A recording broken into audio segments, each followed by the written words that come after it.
안녕하세요. 한라산 불고입니다. 어제 12월 28일이 실질적인 주식 배당 기준일이었는데 최근 금융소득에 대한 종합소득세와 건강보험료 기준이 많이 달라졌다고 들어서 투자 규모와 포지션의 변화가 생기다 보니 금융소득 종합과세와 건강보험료에 대한 공부가 필요하다고 느껴서 정리를 해보았습니다. 먼저 국세청에서 공시한 2018년도 귀속 이후 종합소득세의 세율인데요.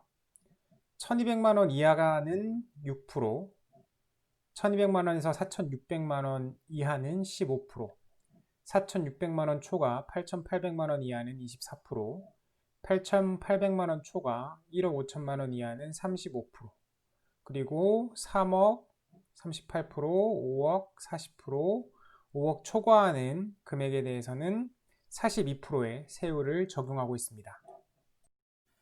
그렇다면 다른 소득은 없고 오로지 연봉만 3,600만 원인 직장인 A가 있다고 가정을 해보겠습니다. 이 3,600만 원은 2018년 근로자의 평균 연봉입니다. 이 직장인 A는 3,600만 원의 과세 표준 구간인 15%의 세율을 전체 금액에 대해서 적용받는 것은 아닙니다. 누진세율이기 때문에 단계별로 1,200만 원까지는 6%, 그리고 1,200만 원부터 4,600만 원 구간에 있는 2,400만 원에 대해서만 15%의 세율을 적용받게 됩니다. 그러면 직장인 A의 종합소득세는 1,200만 원에 6%의 세율을 적용한 72만 원 더하기 2,400만 원에 대한 15%의 세율을 적용한 360만 원을 더해서 총 432만 원이 나오게 됩니다. 또는 종합소득세 세율표에 나와 있는 누진공제를 활용하면 더 쉽게 구할 수 있는데요. 예를 들면 3,600만 원이 해당하는 구간의 세율을 그대로 곱해주고요. 그리고 나서 해당 구간에 해당하는 누진공제액을 빼주면 됩니다. 예를 들면 3,600만 원인 경우에는 3,600만 원이 속한 구간의 세율인 15%를 그대로 곱해주고요. 거기에다가 3,600만 원이 속한 구간의 누진공제액인 108만 원을 빼주면 됩니다. 그러면은 540만 원 빼기 108만 원 하면 처음에 계산했던 방법과 같은 432만 원의 금액이 나옴을 확인할 수 있습니다. 방금 계산한 것처럼 만약 직장인이 근로소득밖에 없다면 종합소득세 계산은 매우 심플합니다. 이렇게 계산한 소득세를 회사에서 매월 원천 징수해 갈 것이고 연말정산 후에 원천 징수가 된 소득세가 실제 납부해야 할 금액보다 크다면 환급받고 적다면 추가 납부하면 됩니다. 그렇다면 다른 소득은 역시 없고 3,600만 원의 2배인 7,200만 원이 총 급여소득인 직장인 B의 소득세는 어떨까 계산을 해보겠습니다. 참고로 7,200만 원이면 2018년 기준으로 근로자 연봉 상위 10% 안에 드는 금액입니다.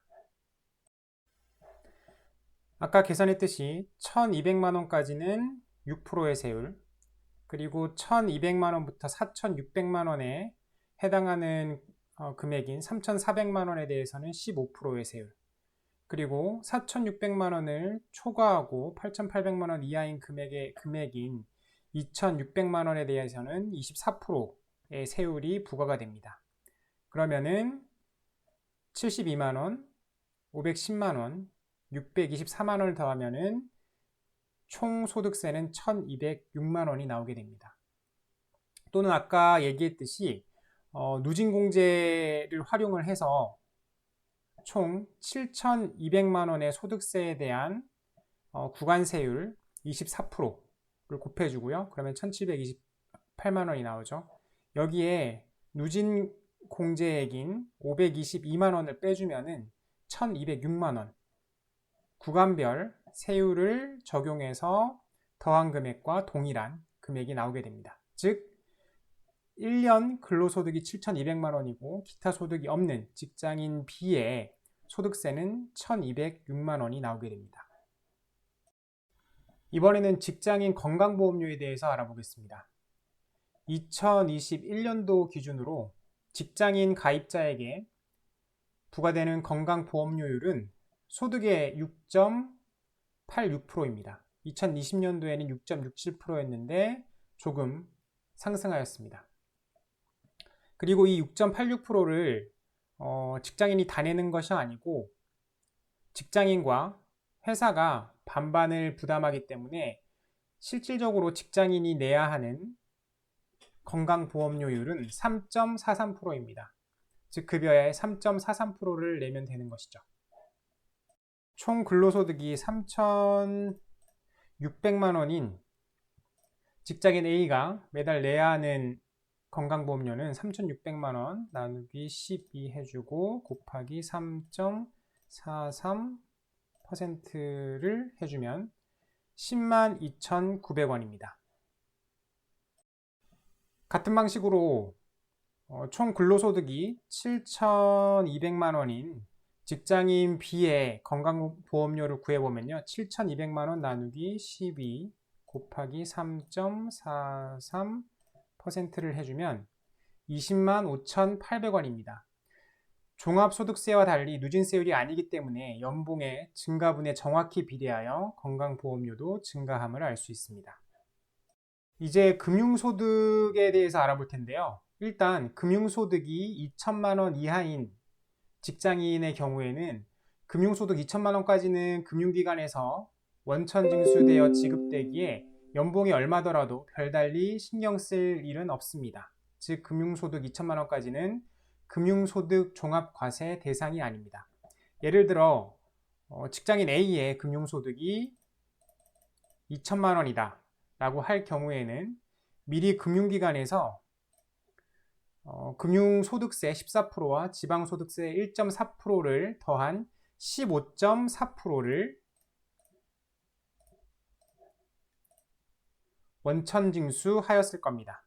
즉 308만 원의 세금을 원천징수했을 겁니다. 즉 2,-308만 원. 즉 308만 원을 공제한 1,692만 원만 수령을 했을 것이란 말이죠. 이번에는 금융소득이 2천만 원을 초과하는 직장인 가입자의 종합소득세는 어떻게 되는지 계산을 해보겠습니다. 금융소득이 2천만 원을 넘는 직장인도 있어라고 묻겠지만 있습니다. 그건 몇 년간 진급이 안 되는데도 항상 느긋해 보이는 우리 팀 김 과장님일 수도 있고요. 맨날 꾸지람 들으면서도 싱글벙글 웃고 다니는 우리 팀 막내 이대리일 수도 있습니다. 의심이 된다면 연말정산할 때 잘 지켜보시기 바랍니다. 방금 얘기했듯이 금융소득 2천만 원까지는 금융기관에서 원천징수되기에 별달리 신경 쓸 것은 없습니다. 즉, 내 금융소득이 2천만 원이라면 미리 금융기관에서 15.4%인 308만 원을 원천징수하고 나머지 금액인 1,692만 원을 지급했을 것입니다. 그런데 금융소득이 2천만 원을 초과하면 이 초과하는 부분에 대해서는 근로소득에 합산해서 과세를 하기 시작합니다. 즉, 이 1,600만 원은 그대로 근로소득 3,600만 원에 더해져서 총 과세금액 5,200만 원이 종합소득세 과세 대상이 됩니다. 그리고 위에서 누진공제액을 이용해 종합소득세를 구하는 방식으로 계산을 해보면요. 5,200만 원 구간인 24%의 세율을 적용해주면 1,248만 원이 나오고요. 여기서 누진공제액인 522만 원을 빼주면 726만 원이 나오게 됩니다. 즉 1년 근로소득이 3,600만 원이고 금융소득이 3,600만 원인 직장인 C는 2천만 원에 대한 금융소득 3,600만 원 중 2천만 원은 15.4%가 원천징수되어서 308만 원의 금융소득세를 납부한 셈이고 종합소득세는 총 726만 원으로 이 직장인 C가 납부한 총 세금은 1,034만 원이 되게 되는 것입니다. 실제로는 금융소득 3,600만 원에 대해서 원천징수가 되기 때문에 종합소득세 납부 시에는 계산한 종합소득세 금액에서 1,600만 원에 대해서 원천 징수된 금액을 빼고 납부를 하면 되겠습니다. 그리고 금융소득이 3,400만 원을 초과하게 되면 초과하는 금액에 대해서는 소득 원액 보험료가 부과됩니다. 즉, 금융소득이 3,600만 원인 직장인이라면 초과분인 200만 원을 12개월로 나눈 금액에 대해서 6.86%의 건강보험료율을 적용해서 건강보험료를 내야 하는 것이죠. 이 소득 월액 부분은 이 근로소득처럼 회사에서 절반을 지원해주지 않고 직장인이 6.86%의 건강보험료를 전부 다 납부를 해야 합니다. 만약 금융소득이 3,600만 원인 직장인이라면 3,400만 원을 초과하는 금액인 200만 원에 대해서는 12개월로 나눠주고 여기에 곱하기 6.86%를 한 11,433원을 매달 내야 하는 것이죠. 연으로 치면은 137,200원이 됩니다. 이렇게 정리를 해보니 월급과 금융소득을 많이 벌수록 세금과 건강보험료를 많이 내긴 하지만 그래도 많이 벌어보고 싶네요. 다음 영상에서는 금융소득에 따른 건강보험료 지역가입자와 피부양자의 세금과 건보료 변화에 대해서 정리해 보도록 하겠습니다.